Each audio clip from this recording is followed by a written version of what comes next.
महाराष्ट्र जल रहा है। वहाँ के 3 शहरों में दंगे हुए ज़बरदस्त, वो भी फेक न्यूज़ के कारण।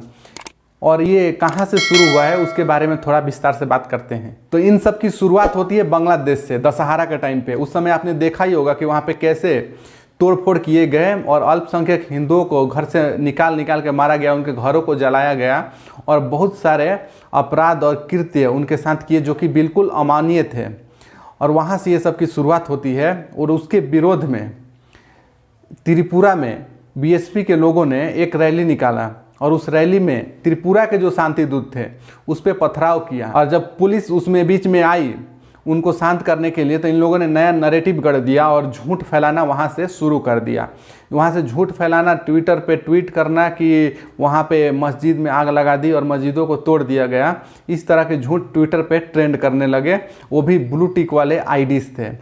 तो पुलिस ने वहाँ का ये एक मानना पड़ेगा कि बहुत ही सराहनीय काम किया है कि इस तरह के जितने भी अकाउंट्स थे जो कि इस तरह के हेट फैला रहे थे, और वहाँ के डीजीपी थे, उन्होंने ऑनलाइन आकर एक इंटरव्यू में कहा कि ये सब झूठ है, ये सारे नैरेटिव फैलाए जा रहे हैं माहौल को बिगाड़ने के लिए। उसके बाद भी ये लोग नहीं माने और जैसे हमेशा से करते हैं उसी तरह से लगे रहे। और बीच में फिर कूद गए राहुल गांधी और उन्होंने सीधा पूरा का पूरा आरोप बिना सच जाने हिंदुओं पे लगा दिया। उसके बाद और कई सारे ब्लू टिक वाले जो कि यूट्यूब वाले नए जन्मे पत्रकार हैं, उन लोगों ने अपने अपने अकाउंट से उन्हीं फेक, जो कि कोई यूपी का पुराना तोड़ा हुआ मस्जिद का या फिर किसी और चीज़ का आग लगाया हुआ कहीं और बिल्डिंग का, उसमें उस फोटो को लगा के और ये त्रिपुरा का नाम लिखकर पूरा ट्रेंड करने लगे।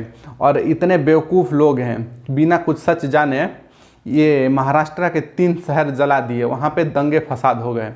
और यहाँ पे सराहनीय काम किया त्रिपुरा पुलिस ने। जितने भी इस तरह के अकाउंट थे उन सब को ब्लॉक किया है और उनके ऊपर यूएपीए के तहत मुकदमा दर्ज किया है और उन सबको गिरफ्तार किया है। अब इस सब से जितने भी लिब्रांडू हैं वो सब बिलबिलाए हुए हैं कि ऐसे कैसे हो गया, इन सब को कैसे गिरफ्तार कर ले, ये सब पत्रकार हैं, ये देश के चौथे स्तंभ हैं, इनको गिरफ्तार करना गैर कानूनी है। तो क्या भाई कुछ भी करोगे, झूठ फैला के पूरे देश में दंगा करा दोगे और पुलिस कुछ नहीं करेगी? अभी देश की जितने भी राज्य, उसमें 3 राज्य हैं जहाँ की पुलिस अच्छे से काम कर रही है, वहाँ के सीएम हैं। पहला तो यूपी है, दूसरा अभी असम हो गया और त्रिपुरा, जो कि अच्छे से काम कर रहे हैं। नहीं तो बंगाल की तरह छोड़ देते, पूरा जला देते। और अल्पसंख्यकों के ये लोग तो राजनीति करते ही हैं, उसी तरह की राजनीति यहाँ पे होती और कोई एक्शन नहीं लिया जाता। लेकिन यहाँ पे एक्शन लिया गया है, इसलिए इन लोगों को जो बिलबिलाहट है वो उमड़ के बाहर आ रही है और ये इंटरनेशनल लेवल पे इस मुद्दा को उठा के भारत को बदनाम करना चाहते हैं। तो इस तरह के जो भी कांड होते हैं उसमें कांग्रेस का हाथ होता ही होता है। वो उसको उसमें आग में घी डालने का काम करता है हमेशा से, और फिर इस कांड में भी यही हुआ है। और जो महाराष्ट्र सरकार है वो सारे ये जितने भी कांड हुए हैं इन सब का आरोप बीजेपी पे गढ़ रही है। और ये झूठा जो नैरेटिव चला है वो बोल रही है कि बीजेपी ने करा है। तो भाई बीजेपी क्यों? अगर ऐसा किया होता तो उनके खिलाफ भी एक्शन लिया जाएगा, लेकिन ऐसा है नहीं। वो तो पता ही चल रहा है, क्योंकि जो भी गिरफ्तारियां हुई हैं वो किसके सपोर्टर हैं और किसके टुकड़ों पे पलते हैं वो तो पता चल ही रहा है।